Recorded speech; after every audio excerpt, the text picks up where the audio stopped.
Olá pessoal, esse é o canal Meu Mundo em Páginas, sejam todos muito bem-vindos e hoje eu vou falar de um livro que eu li e foi muito impactante, porém tem algumas ressalvas importantes que eu quero fazer sobre esta obra. Antes de mais nada, eu gostaria de pedir para você, se ainda não é inscrito, se inscrever e ativar o sininho das notificações que você vai ser avisado todas as vezes que tiver vídeo no canal.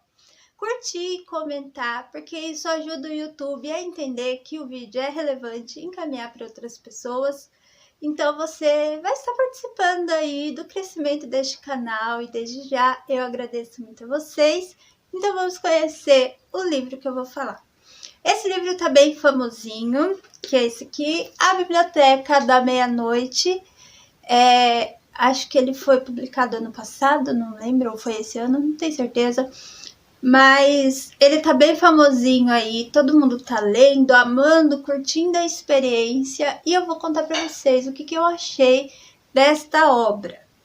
Primeiro, é importante falar que vai falar sobre suicídio. Então, se isso for um gatilho pra você, eu aconselho que você não assista e pule para outro vídeo. Mas não vai ser tão forte que eu vou falar.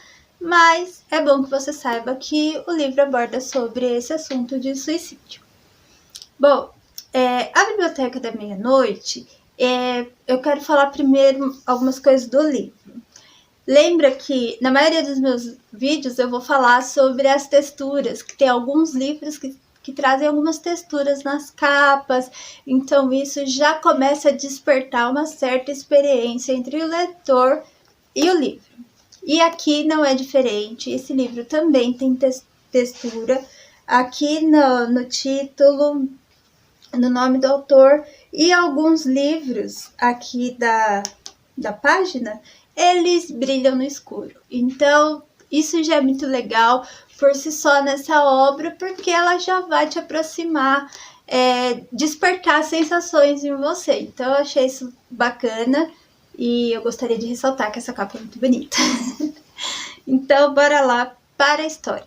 Nós vamos conhecer aqui a Nora.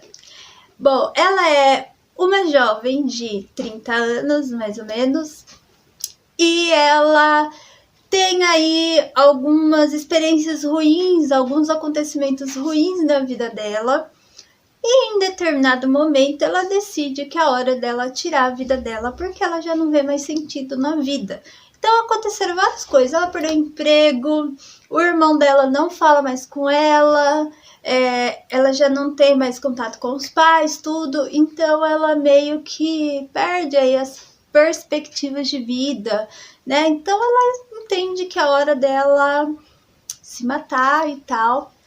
E aí, numa noite, ela vai lá e começa a descrever o que ela estava fazendo, né, para ela se matar, enfim.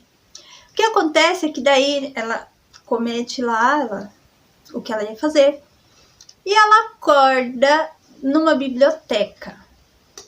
Então, essa biblioteca, ela vai ter todos os livros, infinitas possibilidades de vida que a Nora podia ter tido se ela tomasse determinadas situações na vida, tomado assim, escolhas, né? Se ela tivesse feito determinadas escolhas na vida dela, como ela estaria vivendo então. Então tem uma infinidade de oportunidades, de vidas que ela pode viver.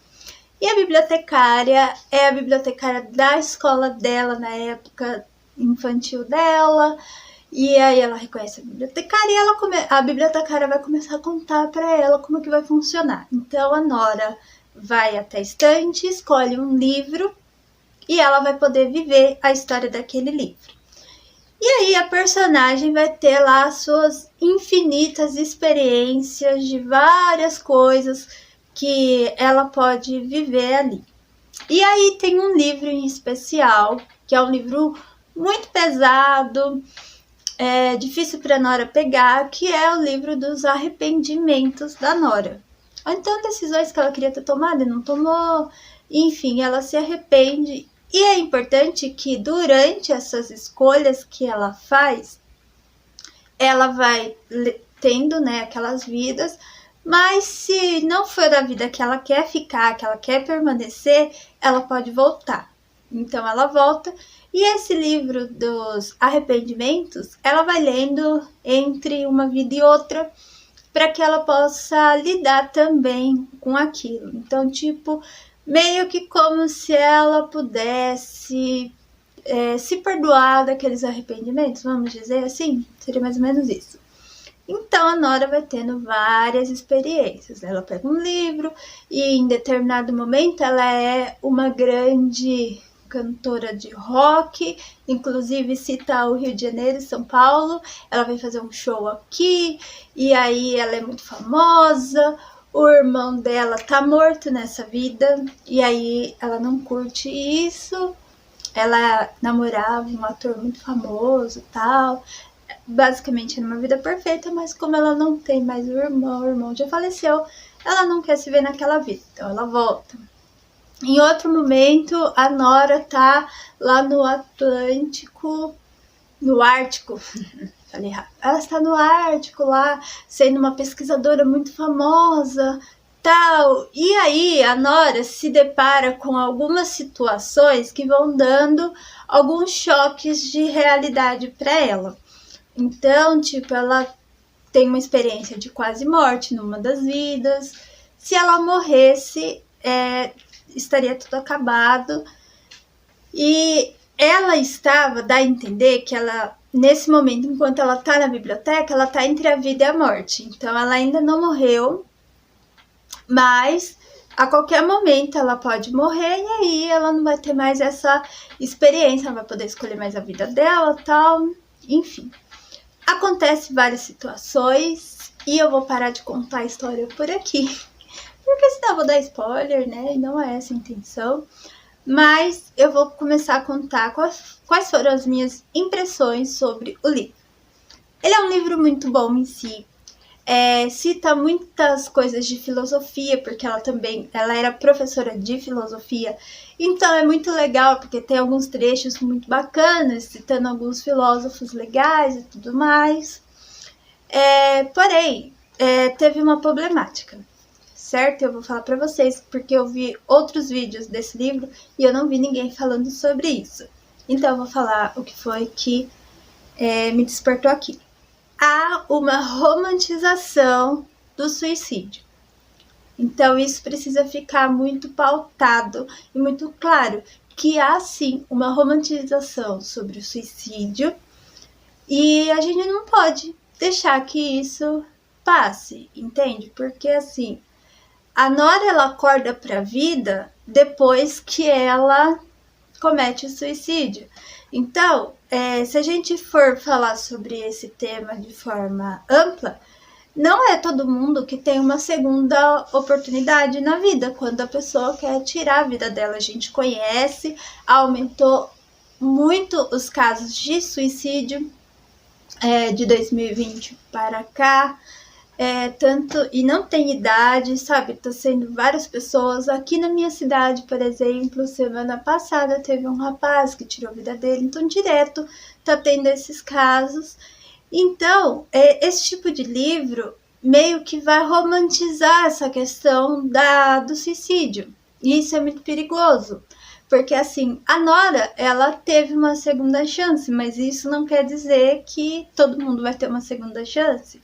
E também não quer dizer que você precisa partir para algo tão drástico para você ter aquele estalo na vida, né? Para você tomar as rédeas da vida, vamos dizer assim, né? Então, precisa ficar um pouco atento em relação a isso, né?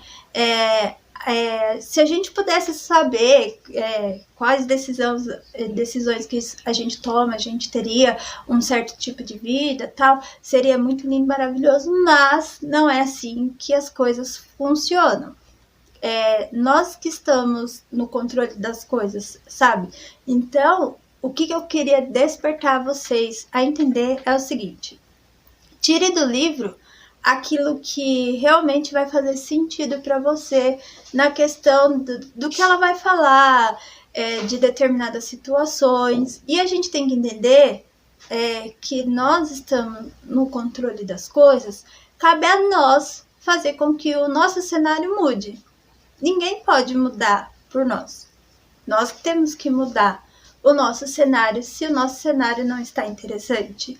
Então, se você está passando por esse problema de depressão, suicídio ou ansiedade, a primeira coisa a fazer é procurar ajuda, sim. No meu caso, eu faço ainda terapia, e a terapia ela me ajudou muito a lidar com algumas questões que eu não conseguia lidar, que eu não conseguia entender. Então, é importante falar, expor, né? E ouvir uma pessoa que não dá para ser amigo. Os amigos, eles são muito importantes, não vamos deixar isso de lado. É muito importante que você tenha amigos, famílias que possam te ajudar. Mas uma pessoa que saiba lidar com aquilo, vai saber te orientar de uma forma melhor para que você consiga aí tomar outros rumos na sua vida. Então, assim, é possível que a gente desperte para mudar o nosso cenário caso ele não esteja interessante. No caso dela, ela perdeu o emprego, acho que ela tinha um namorado e o namorado largou, né, tinha essa relação com o irmão. Então, assim, dá a entender, e eu sei que a gente passa por isso em alguns momentos da nossa vida, que a gente talvez não vê saída, ou a gente não vê uma perspectiva de vida melhor, tudo mais. Porém, aqui vai ficar o meu alerta em relação ao que eu trago para minha vida em si também. Cabe a gente mudar o nosso cenário, sabe? Não tá bom? A gente tem a opção de mudar. Lógico que as coisas são difíceis. Tudo vai ser difícil. Sabe? Ficar deitado na cama, deprimido, é difícil. É ruim. Levantar da cama, tomar um banho, escovar os dentes, colocar uma roupa e tentar mudar o seu cenário também é difícil. Difícil por difícil, tudo vai ser difícil. Ficar sofrendo na cama, chorando, é ruim, né? E aí é por isso que às vezes as pessoas querem partir para o suicídio em si. Então, quero deixar isso muito bem claro para vocês, que se forem ler esse livro, né, retira aquilo que é legal, que ela vai falando sobre a filosofia e tal, algumas experiências que foram marcantes, tem muita coisa boa, tem muita coisa legal aqui que dá para absorver, mas não romantize o suicídio. Há outras possibilidades, procure ajuda, faça terapia, se for necessário, consulte um psiquiatra, e entenda que vai ser por um determinado momento, e isso principalmente vai caber mais de você do que das outras pessoas em si, sabe? É aquilo, assume o controle da vida, né? Vai atrás de mudar suas perspectivas, e isso só depende de você fazer. Por mais que as pessoas te amem, por mais que as pessoas gostem de você, ninguém consegue te obrigar a nada. É você que precisa trabalhar a sua mente, principalmente. E aqui eu vou trazer o versículo que fala: traga à memória aquilo que te traz esperança. Paulo vai falar isso. Traga à memória aquilo que te traz esperança. Então, assim, a vida espiritual, ela é muito importante em si. Independente do que você creia, eu sou cristã protestante e eu sempre corri para a Bíblia. Então aquilo foi o meu refúgio também, a palavra de Deus, a minha espiritualidade em Deus. E lembrar, sabe, tem vários versículos que quando eu tô mal, triste, eu consigo lembrar e aquilo me dá um gás, me dá um ânimo. Tem amigos que eu procuro e que me dão um ânimo. Então, assim, a gente precisa se cercar de pessoas boas, né? A terapia, o psiquiatra se for necessário, mas você entender que é você que está no controle, só você é que pode mudar as suas circunstâncias. Então, essa foi a minha recomendação. Eu espero que vocês gostem. Se vocês lerem esse livro, deixa aí nos comentários o que você achou. E é isso, gente.